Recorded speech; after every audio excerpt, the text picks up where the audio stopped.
पास होने में और साथ होने में फर्क होता है। BRICS as a grouping BRICS members को पास तो लेकर आया, लेकिन साथ लेकर आया क्या? Are they together? और जब तक आप साथ नहीं, तब तक आप कोई अल्टरनेटिव पावर पिलर नहीं बन सकते वर्ल्ड का। जो एक्सपेक्टेशंस हैं ब्रिक्स की डिफरेंट लेयर्स को आज इस वीडियो में समझने वाले हैं। रिसेंटली कजन रशिया में ब्रिक्स की 16th समिट एंड हुई है। एक सीधा सा जो सिग्नल हमें दिख रहा है, वो मिस्टर पुतिन वर्ल्ड को बताना चाह रहे हैं, स्पेशली वेस्ट को बताना चाह रहे हैं कि west is not the world. यानी कि western nations, USA, western Europe, आप अपने आप को दुनिया मत मानो। दुनिया तो मेरे साथ भी खड़ी है। 36 नेशंस के लीडर्स इनवाइटेड थे। 200 से ज्यादा मीटिंग्स हुई हैं, 200+ meetings in the backdrop of BRICS, with in the BRICS, जिसमें different civil society organisations, government departments, media, काफी कुछ। लेकिन फिर भी जरा ये देखिए, जिम ओनील यही वो शख्स हैं जिन्होंने ब्रिक का आइडिया सबसे पहले दिया था। मैं BRIC बोल रहा हूं क्योंकि 2001 में एक इन्होंने डॉक्यूमेंट पब्लिश किया था, जब ये गोल्डमैन सैक यूएसए की कंपनी में एक इकोनॉमिस्ट थे। उन्होंने कहा कि अगर ये 4 देश साथ आ जाएं तो they have rapidly growing economy, population, market potential, तो ऐसे में they are going to have significant heft. 2001 में आइडिया दिया। 2006 में उसकी यूएन जनरल असेंबली की मीटिंग के साइडलाइन पर ये 4 देश मिलते हैं, कहते हैं यार आइडिया तो अच्छा है, चलो साथ आ जाते हैं। साथ आ जाते हैं, लेकिन साथ आए क्या? ब्रिक बना लिया। उसके बाद साउथ अफ्रीका कहने लगा अरे हम भी तो ग्रो कर रहे हैं, रैपिडली ग्रो कर रही, जैसे कि अभी काजन में हुई, रशिया में हुई। तो इस न्यू दिल्ली वाली समिट में हमने एक विजन पेश किया इंडिया ने कि let's have new development bank, NDB, जिसको ब्रिक्स बैंक कहा जाएगा। हम इसलिए ऐसा कह रहे हैं क्योंकि हम चाहते हैं कि ब्रिक्स देश, ये डेवलपिंग नेशंस की जो डिपेंडेंस वर्ल्ड बैंक, IMF पर बन गई है, इसका काउंटर करें। हम वर्ल्ड बैंक के पास जाते हैं लोन लेने, वर्ल्ड बैंक कंडीशंस लगा देता है, हमें जितनी जरूरत है उतना लोन नहीं मिल पाता चीप।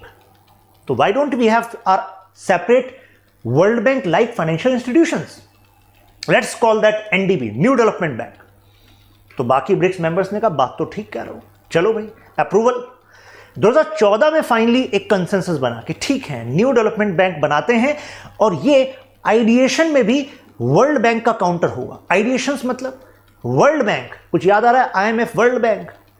जुलाई 1944 में यूएसए में एक मीटिंग होती है ब्रेटन वुड नामक जगह पर, न्यू हैम्पशायर स्टेट में वहां पर पड़ती है, और वहां पर फैसला होता है IMF, वर्ल्ड बैंक और ITO को बनाने का, international monetary fund, world bank और इंटरनेशनल ट्रेड ऑर्गेनाइजेशन।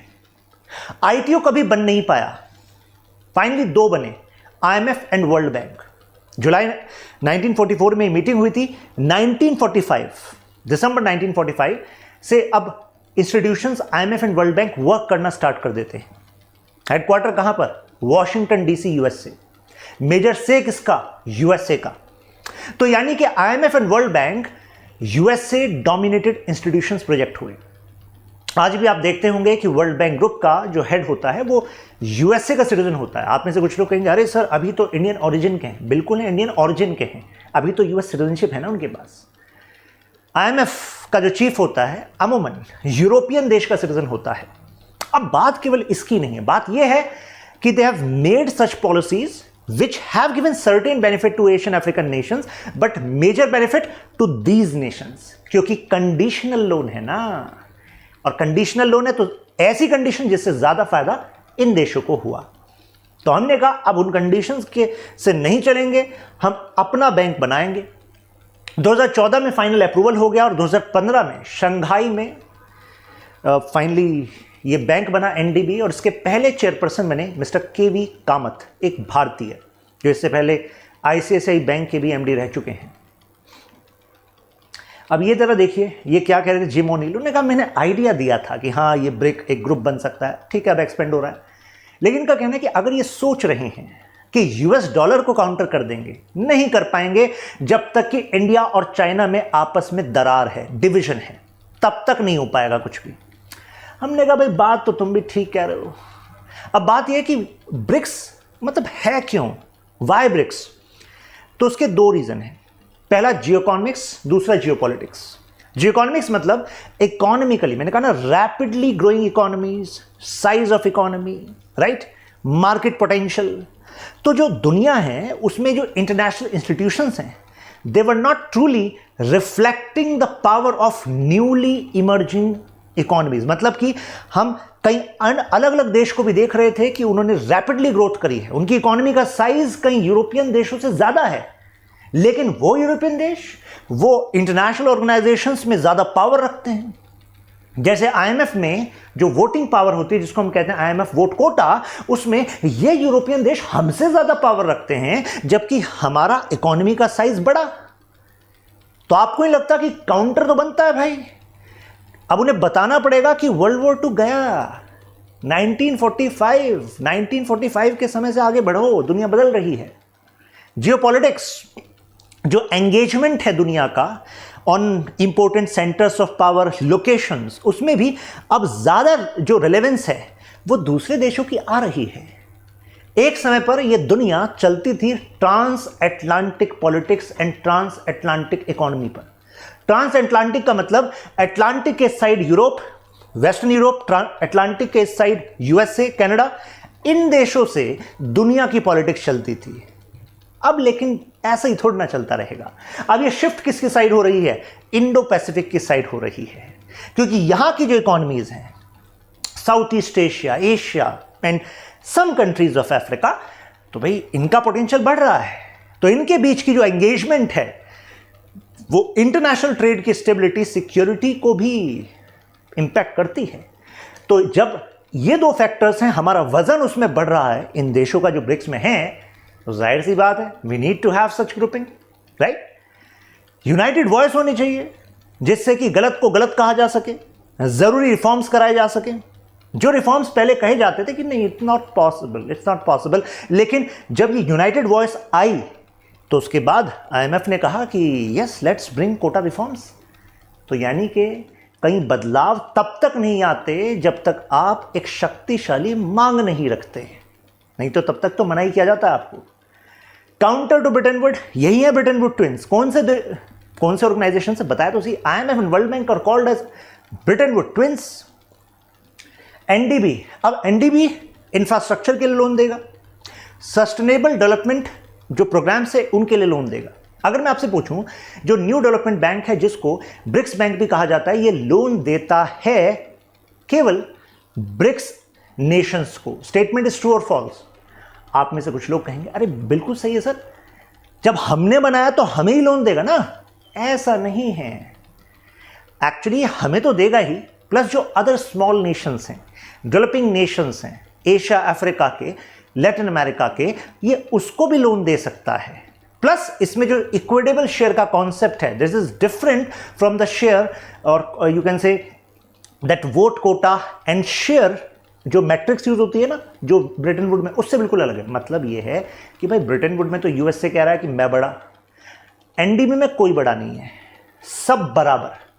तो भाई यही तो हमें चाहिए, राइट। अच्छा बताएंगे, जो अभी ये 16th ब्रिक्स समिट हुई है, इसकी थीम क्या है? कमेंट में बताइएगा, क्योंकि उसमें भी आपको यही स्टेटमेंट मिल जाएगी, right. Strengthening multilateralism, global development security, right, multilateralism, equitable, plus ये अदर्स को भी देता है, ठीक है। तभी तो भाई ये वर्ल्ड बैंक का काउंटर बन पाएगा ना, राइट। अब रेटिंग एजेंसी, आपने सुना होगा कि इंटरनेशनल कुछ रेटिंग एजेंसीज हैं, उन्होंने इंडिया की रेटिंग घटा दी है। अब आप कहेंगे वो घटा रहे हैं, इससे क्या फर्क पड़ता है? फर्क पड़ता है, क्योंकि इंटरनेशनल इन्वेस्टमेंट जो इंडिया की तरफ आना है उसको डिक्रीज हो जाता है। जैसे कि आईएमएफ 2 रिपोर्ट्स पब्लिश करता है। यूपीएससी ने प्रीलिम्स में भी डायरेक्ट क्वेश्चन पूछा हुआ इससे, which of the following reports are actually release by IMF. तो मैं एग्जांपल के तौर पे आपको बता दूं, जैसे world financial stability report, world economic outlook report. तो अगर वर्ल्ड इकोनॉमिक आउटलुक रिपोर्ट में वो इंडिया के बारे में कहता है कि भाई कुछ गड़बड़ चल रही है, मतलब वर्ल्ड फाइनेंशियल रिपोर्ट में कहते हैं कि भाई फाइनेंशियल प्रोनेस नहीं, मतलब there are some issues which can come in future. तो मुझे बताइए, जो इंडिया में नई इन्वेस्टमेंट आने वाली थी वो इंक्रीज होगी कि डिक्रीज होगी? डिक्रीज हो जाएगी कि भाई आईएमएफ का प्रोजेक्शन ये कह रहा है, हम क्यों रिस्क लें इंडिया में जाकर? अगर इंडिया में इन्वेस्टमेंट कम, तो इंडिया में जॉब्स जो क्रिएट होने की पॉसिबिलिटी थी वो कम होगी कि नहीं होगी? होगी। तो ऐसे में we need our own rating agency which is not biased as per the parameters, जो पैरामीटर्स क्रिएट किए वेस्टर्न नेशंस ने अपने फायदे के लिए। प्लस जो ब्रिक्स है वो मैटर केवल ट्रेड का नहीं है, बात केवल पैसों की नहीं है कि आपस में ट्रेड को बढ़ा लेंगे, एक बड़ा इकोनॉमिक ब्लॉक बन जाएंगे। मुद्दा यह है we need a multipolar world order. Multipolar world order. अभी ऐसा लगता है कि world is dominated by West. West is like one pole. पहले कहते थे कि USA is one pole, USSR is one pole. अब यूएसएसआर का तो डिसइंटीग्रेशन हो गया था सोवियत संघ का 1991 में। उसके बाद ऐसा लग रहा था कि वेस्ट, यूएसए, इसको मान लीजिए एक पोल। अपने हिसाब से चला रहे हैं चीज़ों को, अपने हिसाब से इंटरनेशनल लॉज को भी इन्फ्लुएंस कर पाते हैं, अपनी गलत को गलत नहीं कहते। जैसे यूनाइटेड नेशन सिक्योरिटी काउंसिल ने कहा कि भाई इराक में इन्वेजन मत करना, आ गए इराक में, तबाह भी हो गया इराक, चले भी गए। अब कौन किसको कहे? कहा सद्दाम हुसैन ने इतने लोगों को मार दिया, उससे कई गुना खुद मार दिया, अभी तक स्टेबिलिटी नहीं आ पाई इराक में। लेकिन जिम्मेदार कौन? देखिए, पावर को जिम्मेदार आप ठहरा नहीं सकते लीगली, क्योंकि वो पावर है, राइट? ये गेम है। क्यों? क्योंकि माइट इज राइट चलता है ना इंटरनेशनल पॉलिटिक्स में। माइट इज राइट, जिसके पास ताकत वो सही है।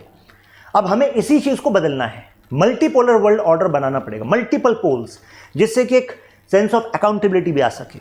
अब ब्रिक्स का जरा इंप्रेसिव डेटा देखिए, मतलब जो 1/4 टेरिटरी है ना अर्थ की, वो ब्रिक्स नेशंस के पास है। 1/4, ये देखिए, 40% पॉपुलेशन अपने पास है।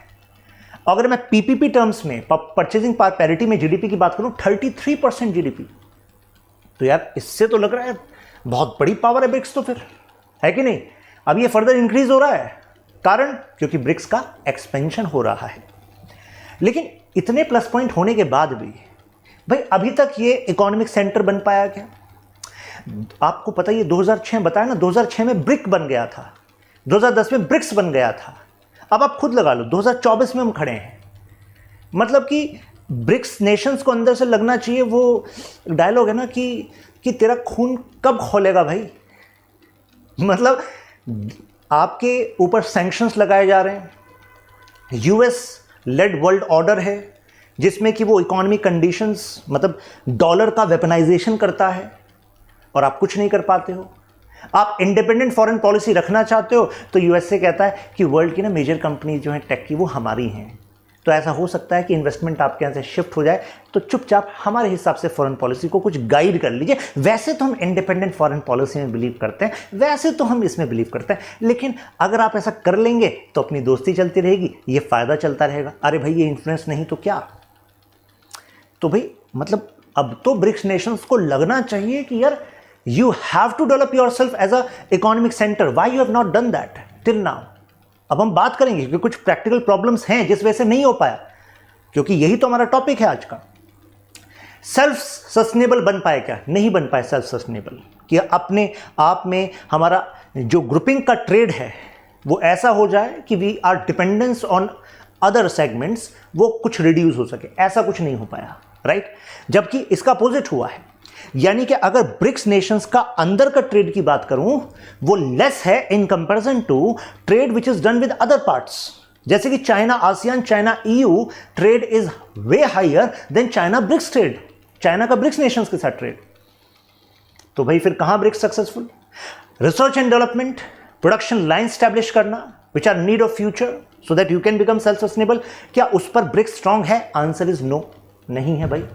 एफटीए तो भूल ही जाओ आप। फ्री ट्रेड एग्रीमेंट, आपको लग रहा है चाइना के साथ free trade agreement? Free trade agreement का मतलब इंपोर्ट ड्यूटी ना के बराबर, बस जैसा आप अपने देश में सामान को बेच पाते हो ऐसा दूसरे देश में, ब्रिक्स देशों में बेच लो। वो बहुत ही आगे की चीज़ होती है, वो नहीं लग रहा अभी। न्यू डेवलपमेंट बैंक, तो आप कहेंगे सर ये तो सर बहुत अच्छी चीज़ लग रही है सर, 2014 में जैसे ही फाइनलाइज हो गया, 2015 में बन गया, अपने आप को भी लोन, मतलब हमारे ब्रिक्स नेशंस को भी दे सकते हैं, अदर्स को भी दे सकते हैं, है ना? इंफ्रास्ट्रक्चर के लिए अब हमें डिपेंडेंट ही रहना पड़ेगा लोन के लिए वर्ल्ड बैंक पर। सोच रहे हो आप ऐसा, है ना? तो देखो ये अच्छी अच्छी बातें हैं तो सही कि वर्ल्ड बैंक की डोमिनेंस को हम चैलेंज करना चाहते थे, राइट? लेकिन ज़रा ये देखिए, अभी कुछ और पॉइंट्स बताता हूँ। हकीकत ये है, करीब 42 के आसपास प्रोजेक्ट सैंक्शन हुए। जब से ये बना है एनडीबी तब से लेकर अब तक एक रिपोर्ट जो अभी मैं कोट करूंगा कहती है लगभग $12 बिलियन के आसपास के प्रोजेक्ट जो है वो सैंक्शन हुए, प्रोजेक्ट सैंक्शन हुए।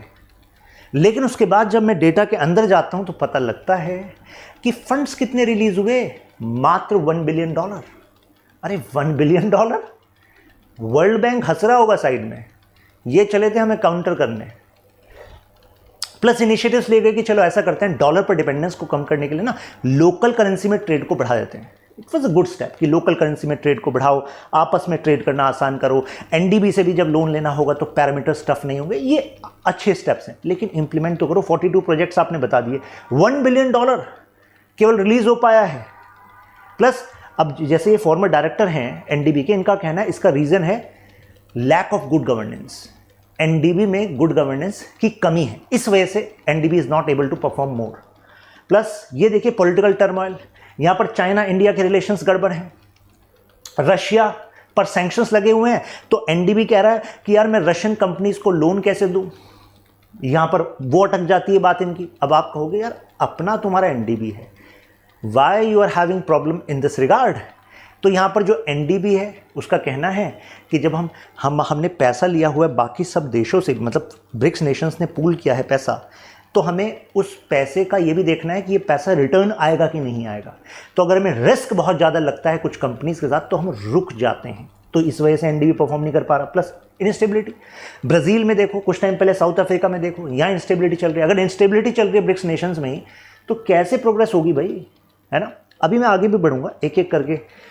शशांक त्यागी फॉर यू, आप मेरे साथ यहाँ पर कनेक्ट कर सकते हैं इंस्टाग्राम, टेलीग्राम, ट्विटर पर। यहाँ पर आपको इसकी पीडीएफ मिल जाएगी, शशांक त्यागी फॉर यू, आपके टेलीग्राम पर। Now coming back to the topic, sustainable development project NDB ने कहा हम ये देते हैं।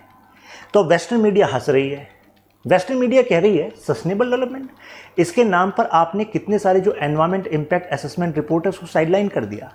एक एग्जाम्पल देखिए, ट्रांस अमेजन हाईवे बनाया गया, इसके लिए एनडीबी ने लोन भी सैंक्शन किया। अब ये अमेजन के जंगलों को काट कर बीच में हाईवे बना रहे हैं, इस पर लोकल जो एनवायरमेंटलिस्ट हैं वो इसके खिलाफ हैं। तो इस प्रोजेक्ट के बनने में दिक्कतें आएंगी कि नहीं आएंगी? आएंगी। तो ये भी कहा जा रहा है कि यार एनडीबी सस्टेनेबल डेवलपमेंट की बात करता है, लेकिन यहाँ पर हो तो कुछ उल्टा ही रहा है। ब्रिक्स करेंसी की बात इतने टाइम से सुन रहे हैं, आज तक आई है क्या? कब आएगी ये ब्रिक्स करेंसी कि भाई डॉलर पर डिपेंडेंस कम हो जाएगी? लो परचेजिंग पावर है ब्रिक्स नेशंस के देशों में, तो ऐसे में हायर ग्रोथ ट्रेजेक्ट्री में अगर हमें जाना है तो हमें परचेजिंग पावर भी तो बढ़ानी पड़ेगी। जब लोगों की खरीदने की जो एबिलिटी होगी, क्षमता होगी, वो ज़्यादा होगी भाई, तभी तो ज़्यादा बिजनेस बढ़ेगा। एक्सपोर्ट ड्रिवन मॉडल, अभी तक क्या है, चाइना का मॉडल क्या है, ज़्यादा एक्सपोर्ट करता है, एक्सपोर्ट लेड इकोनॉमिक बेहमौत वो बन पाया है। लेकिन चाइना ने तो और भी चीज़ें करी हैं ना, जैसे एक्सपोर्ट को बढ़ाया कैसे, एक्सपोर्ट पर सब्सिडीज देकर, प्लस करेंसी मर्केंटाइलिज्म कराया है उसने, यानी कि उस पर आरोप लगते रहे हैं कि आपने जानबूझकर अपनी करेंसी को ना डिवैल्यू किया, जिससे कि डॉलर से, मतलब डॉलर में अगर कोई कन्वर्जन कर रहा है चाइनीज़ करेंसी को, ज़्यादा हो जाए और वो चाइना से ज़्यादा चीज़ें खरीद सके। तो आपने ऐसे कुछ इंटरनेशनल रूल्स को तोड़ा है। तो ऐसे में चाइना हमारे इसमें साथ है, तो क्या चाइना जैसे ग्रो कर रहा है चाइना के तरीके से हम भी ग्रो कर सकते हैं क्या? नहीं, we have to find our way. ये वाला तरीका अलग है, राइट। इस समय फॉरेन एक्सचेंज रिजर्व में अगर डॉलर की बात करें तो China is having the hold of US dollar, right, among the biggest chunks. Political system में डिफरेंस है, देखो एग्जाम्पल देखिए, इंडिया चाइना, इंडिया में डेमोक्रेसी है, चाइना में चाइना की काइंड की डेमोक्रेसी, चाइना कहता है हम भी डेमोक्रेसी हैं। तो और ये देखिए यूएई, वहाँ पे एक मोनार्की है, इंडिया में लिबरल डेमोक्रेसी, ईरान में थियोक्रेटिक स्टेट है, राइट।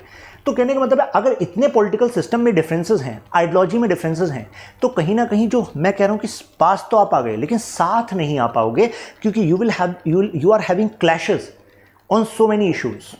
ह्यूमन राइट्स की बात करें, गवर्नेंस सिस्टम की बात करें, इंटरनेशनल इश्यूज़ की बात करें, सॉल्यूशंस की बात करें, फॉरेन पॉलिसी एजेंडा में भी देखिए डिफरेंस है। जैसे रशिया देखिए, रशिया का डायरेक्ट कन्फ्रंटेशन है यूएसए के साथ, चाइना, लेकिन चाइना का कॉम्प्लेक्स रिलेशनशिप है, मतलब चाइना का एक कंपटीशन भी है, एक कोऑपरेशन भी है, एक मिक्सचर काइंड ऑफ रिलेशनशिप है चाइना का इस समय पर यूएसए के साथ। बीच में हाई होता है कन्फ्रंटेशन, लेकिन बैक एंड पे कोऑपरेशन भी चलता रहता है। इंडिया के साथ तो भाई साहब मल्टी डायमेंशनल कोलैबोरेशन है, इंडिया के साथ तो ग्लोबल स्ट्रेटेजिक पार्टनरशिप है यूएसए की। तो अगर यूएसए को काउंटर करना चाहते हैं, वेस्ट को काउंटर करना चाहते हैं, तो यूएसए और वेस्ट के साथ रिलेशनशिप भी तीनों के अलग अलग है कि नहीं? और ऐसा लगता है कि ब्रिक्स चाइना सेंट्रिक होता जा रहा है, क्योंकि इसमें सबसे बड़ी पावर जो बन रहा है इकोनॉमिकली, मिलिट्रीली, वो चाइना बनता जा रहा है। प्लस आपने एक बात ध्यान दी, ये जो समिट है, जो 16 समिट है, 2024 वाली समिट है, ये पहली समिट हुई जो एक्सपेंडेड मेंबर्स हैं उनके साथ ऑफिशियली। और इसमें जो मेंबर्स हैं उसमें बताइए डेमोक्रेटिक मेंबर्स अभी ऐड हुए हैं या फिर वो non democratic kind of Nations हमें लग रहे हैं? दिमाग लगाइए, बात समझ में आ रही है कि जो नए मेंबर्स ऐड हुए हैं उसमें नॉन डेमोक्रेटिक या anti democratic member Nations add हो रहे हैं या फिर डेमोक्रेटिक नेशंस ऐड हो रहे हैं? क्योंकि इंडिया तो डेमोक्रेटिक है, चाइना नॉन डेमोक्रेटिक या एंटी डेमोक्रेटिक आइडिया लगता है उसके सिस्टम में, डिक्टेटरशिप काइंड ऑफ एलिमेंट दिखते हैं। तो आप देखेंगे भाई यहां तो anti democratic, non democratic kind of nations आ रहे हैं। तो अगर वो आ रहे हैं तो चाइना का जो अम्ब्रेला है वो बड़ा हो रहा है, anti democratic non democratic club बनता जा रहा है, राइट, इन नेशंस के ऐड होने से। ये देखिए, अब ऐसे में हम सबको अपनी वॉइस खुद रखनी पड़ेगी। मतलब कि हमें यूएसए एक ऑप्शन है, चाइना भविष्य में एक ऑप्शन हो सकता है। हमें अगर ब्रिक्स में हम सोचेंगे नहीं हम तो चाइना के साथ हैं, तो हो सकता है चाइना इतना बड़ा हो कि हम उसके अम्ब्रेला में दिखें, और वो अगर बड़ा है और हम उसके अम्ब्रेला के अंडर हैं तो भाई साहब हमारी वो नहीं सोचेगा। अगर आपको अपने आप पावर बनना है तो आपको विद इन ब्रिक्स शो करना पड़ेगा that you have your own voice, you are not going to tow the lines of China, right. We need to work on AI and technology. अब ऐसा क्यों कह रहा हूं? क्योंकि एआई बेस्ड जो सिस्टम है वो ग्लोबल लेवल पर एक बड़ा चेंज लेकर आएगा। कारण, जैसे ब्रिटेन का एग्जांपल लेते हैं, ब्रिटेन और यूरोप के अलग अलग देश का एग्जांपल लीजिए जो बड़े पावर बने, मतलब ग्रेट पावर्स बने। वो क्यों बने? आपको नहीं लगता कि उसमें एक रीजन था कोलोनियलिज्म, यानी कि वो दूसरे देशों में जाकर उनको अपनी कॉलोनी बना रहे थे। लेकिन क्यों बना रहे थे? आप कहेंगे सर उनका मन था। क्या बात कर रहे हो आप, उनका मन था? अरे भाई साहब, हमने क्यों नहीं दूसरे देशों में जाकर कॉलोनी बनाई? आपको कि सर हम अच्छे लोग हैं। क्या बात कर रहे हो आप?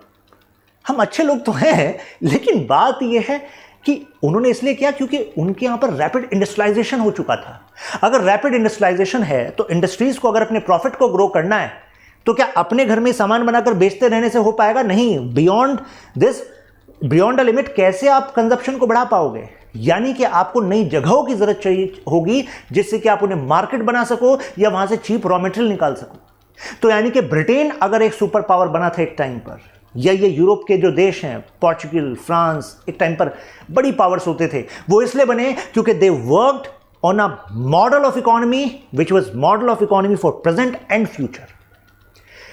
बात समझ में आ रही है? यूएसए इस वजह से बना क्योंकि वर्ल्ड वॉर 2 के टाइम पर जब डिक्लाइन देखा इन देशों का जो बड़ी कोलोनियल पावर्स थे, उसके बाद यूएस का इकोनॉमिक हेफ्ट था, यूएस की इकोनॉमिक पावर थी, जिसकी वजह से वो पॉलिटिकल और मिलिट्री पावर भी बन पाया। आज चाइना देखो, चाइना एक्सपोर्ट लेड अपना डेवलपमेंट कर लिया उसने, राइट। काफी हद तक यू कैन से कहा जाता है चाइना इज सेइंग कि 400 मिलियन के आसपास लोगों को उसने गरीबी से निकाल दिया। मतलब ऐसा कुछ वो डेटा कोट कर रहे हैं। भाई मुद्दा ये है कि चाइना अब export led factory of the world से R&D पर जा रहा है। If China is focusing on research and development, China is investing in AI, high you can say high tech industry models, तो भाई साहब दुनिया जिस पर डिपेंडेंट होगी, अगर वो आपके पास होगा तो आप पावरफुल होगे। भाई अगर दुनिया को आपकी ज़रूरत है तो आप पावरफुल हैं। आज वेस्ट की जो मेजर कंपनीज हैं उनकी ज़रूरत दुनिया को है अपनी इकोनॉमिक ग्रोथ के लिए, इस वजह से भी वेस्ट पावरफुल है। तो चाइना उस पर काम कर रहा है, तो भाई साहब हम चाइना के अंडर नहीं हो सकते ना, हमें इस पर काम करना पड़ेगा। फ्यूचर में AI may control social media, may control misinformation, may impact political system, may create crisis, तो we need to focus on that. China, US and EU, ये 3 रीजन्स हैं जो फ्यूचर की जो टेक्नोलॉजीज है उस पर सबसे बड़ा एडवांटेज रखते हैं। लेकिन क्या ये तीनों एरियाज कभी भी हम जैसे इमर्जिंग, मतलब जो एशिया अफ्रीका के नेशंस हैं प्लस इंडिया इमर्जिंग पावर है, राइजिंग पावर है, तो क्या हमारे लिए वो सोचेंगे? नहीं सोचेंगे। देखिए जब हम पावर की बात करते हैं ना, तो पावर का कोई स्केल नहीं होता। सुपर पावर जो कॉन्सेप्ट है, जैसे चाइना कहने लगे मैं सुपर पावर क्या है? सुपर पावर तब है अगर collective power of other nations may not be able to challenge you, then you are super power. तो अभी इंडिया बाकी एशिया के और अफ्रीका के नेशन से बहुत ऊपर है, बट चाइना के सामने हमें अभी और इंप्रूवमेंट करना है, यूएसए के सामने हमें और इंप्रूवमेंट करना है, because power is not just about economy. Economy के साइज की बात नहीं होती केवल, पावर में और भी चीज़ें होती हैं। जैसे मैं पीएसआर ऑप्शन में पढ़ाता हूँ, fast power, soft power, there are many types, और plus there are various examples. कई बार power is about perception, and perceptions are tested by situations, and those situations actually determine whether you are power of this region or not. BRICS plus, अब we need more countries. अगर मैंने कहा कि जो नया expansion है भाई, उस एक्सपेंशन में तो हमें लग रहा है चाइना सेंट्रिक कंट्रीज ज़्यादा आ गए हैं, तो हमें और एक्सपेंशन करना पड़ेगा जिससे कि इंडिया के फेवर में भी अदर नेशंस होंगे, राइट? यूएस और China, we can not tow the line of them, we need our own option. BRICS क्या ग्लोबल डिस्प्यूट्स को रिजॉल्व कर सकता है? क्योंकि अगर किसी ऑर्गेनाइजेशन को, किसी ग्रुपिंग को अगर you can say centre of the world बनना है, तो they need to provide solution, and foremost solution that world needs is this war like situation. लेकिन क्या ब्रिक्स कर सकता है? आप कहोगे सर कर तो सकता है। अच्छा जी, ब्रिक्स के अंदर देखना जरा, Iran versus Saudi, India versus China, Egypt versus Ethiopia, क्या ये रिजॉल्व हो रहा है? तो ब्रिक्स के अंदर ही अभी रिजोल्यूशन नहीं हो पा रहा, तो कैसे होगा? फिर कहते हैं कि यार यूनाइटेड नेशन सिक्योरिटी काउंसिल ना, वो एक्चुअली पार्टनरशिप कर लेगी ब्रिक्स के साथ। वो कहेगी ब्रिक्स, जिन एरियाज में आपके पास पावर है ना, you can actually bring solutions in that area. But क्या United Nation Security Council trust करेगा ब्रिक्स को, ब्रिक्स पर? We can not be sure of. तो व्हाट आर द प्रॉस्पेक्ट्स? अब आप कहोगे सर बहुत बुराई हो गई ब्रिक्स की। बुराई क्या है? ये तो फैक्ट है, राइट? जब तक ये क्लियर नहीं होंगे तो हम कैसे अपने फ्यूचर का पाथ बना पाएंगे? अब लेकिन क्या कर सकता है ब्रिक्स? देखिए, BRICS has scope to improve, but for that BRIC has to find common grounds. यहां पर रशिया, चाइना, इंडिया केवल इस वजह से साथ नहीं आ सकते कि भाई हम यूएसए को काउंटर करेंगे, क्योंकि जितना रशिया यूएसए और वेस्ट को काउंटर करना चाहता है उतना इंडिया नहीं करना चाहेगा, क्योंकि इंडिया को गेन भी करना है वेस्ट से, यूएसए से, अगेंस्ट चाइना। क्योंकि अगर इंडिया चाइना के बीच में वॉर होती है तो रशिया जो ना आंखें बंद कर लेगा, तो उस समय हमें टेक्नोलॉजी, इंटेलिजेंस, सपोर्ट की जरूरत होगी, तो वो यूएसए देगा, क्योंकि यूएसए को थ्रेट है चाइना से। तो हम इस कैलकुलेशन के हिसाब से देखें तो we have to find a space, है कि नहीं? डी डॉलराइजेशन पर अभी कुछ एफर्ट्स हुए हैं, जैसे कि लोकल करेंसीज का इस्तेमाल करना, करेंसी स्वैप एग्रीमेंट्स का इस्तेमाल करना, तो ठीक है, this is a good thing. एक ये ब्रिक्स ब्रिज, अभी मिस्टर पुतिन ने भी इसको कोट किया कि हम अपना एक डिजिटल पेमेंट सिस्टम रखेंगे। अगर ये इंप्लीमेंट हो जाता है देन वेल एंड गुड, ये एक स्टेप होगा इसी डायरेक्शन में। ब्रिक्स का जो एजेंडा है वो ग्रेजुअली एक्सपेंड होना ही चाहिए, जिससे ग्लोबल कॉमन के जो इश्यूज़ हैं, जो ग्लोब के इश्यूज़ हैं, उसका सोल्यूशन ब्रिक्स प्रोवाइड कर सके। क्योंकि जब आप सोल्यूशन प्रोवाइड करते हैं ना, तभी आपका स्टेटस राइज होता है, तभी आपका स्टेटस बढ़ता है। प्लस ब्रिक्स सिविलाइजेशनल डायलॉग को प्रपोज कर सकता है। आप कहेंगे ये क्या है? एक्चुअली शी जिनपिंग कह रहे थे कि दुनिया ना लिबरल वर्ल्ड ऑर्डर वाली बन गई है। ऐसा लगता है दुनिया में अलग अलग देशों को कि अगर आप यूएसए, यूरोप की तरह कपड़े पहनते हैं, यूएसए, यूरोप की तरह बातें करते हैं, चीज़ें खरीदते हैं, वैसी गैजेट्स रखते हैं, तभी आप तरक्की कर रहे हैं। यहाँ पर Xi Jinping, Putin are saying that we need to have dialogue between civilization. और जो इंडिया है, इंडिया की लीडरशिप, मिस्टर मोदी, उनका भी सेम आइडिया है कि we need to be proud of our civilization. तो अब सिविलाइजेशनल डायलॉग होने चाहिए। We don't need mediator like western nations जो हमें बताएंगे सही क्या है, गलत क्या है। अब आप कहेंगे सर इससे क्या फ़र्क पड़ता है? फ़र्क पड़ता है, ये एक डीप इम्पैक्ट रखती है कि अगर आप जिसकी तरह होना चाहते हैं तो भाई उसके पास तो पावर आप पर आ ही गई ऑलरेडी, राइट? तो यूएन, G20 और जो अदर बॉडीज़ हैं, एटलीस्ट ये जो ब्रिक्स की समिट हो रही हैं, ये उनके लिए कुछ पॉइंट्स ला सकती हैं, जिन पॉइंट्स को वहाँ पर हम कंसेंसस बनाकर रख सकते हैं, right? BRICS, SCO, BRI, ASEAN, ये अदर जो इंस्टीट्यूशंस हैं जो रिफ्लेक्ट करते हैं एक non western, you can say, grouping वाला एजेंडा, जो रिप्रेजेंट करते हैं कि हाँ यार हमें ग्लोबल साउथ के बारे में सोचना है, तो इन सबको एक कंसर्टेड वे में चलना होगा, तब जाकर वी कैन थिंक ऑफ कि हाँ BRICS can realise its dream. तो कंक्लूजन के तौर पर हम यही कह सकते हैं कि देखो, वेस्ट की जो लीडरशिप है, it is not going to actually go along, right. उसमें डिक्लाइन आएगा तो नेक्स्ट पावर स्टेटस किसके पास होगा वो डिसाइड करेगी दुनिया। लेकिन बात यह है कि जो नेक्स्ट ऑप्शन बनना चाह रहे हैं, India should have stake there as well, right.